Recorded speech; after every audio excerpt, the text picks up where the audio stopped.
G'afur G'ulom 1903-1966 yillar oralig'ida yashab ijod etgan. G'afur G'ulom 20-asr o'zbek adabiyotining yirik namoyandasi.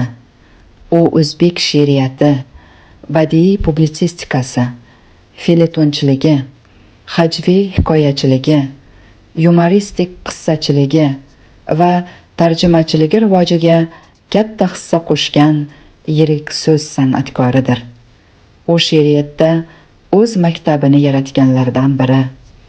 G'afur G'ulom 1943-yili O'zbekiston Fanlar akademiyasining haqiqiy a'zosi qilib saylangan. U O'zbekiston xalq shoiri unvoniga sazovor bo'lgan edi.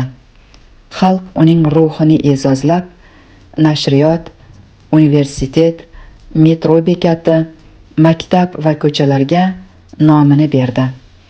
10 jildlik asarlar va 12 jildlik to'la asarlar to'plami bosilib chiqdi.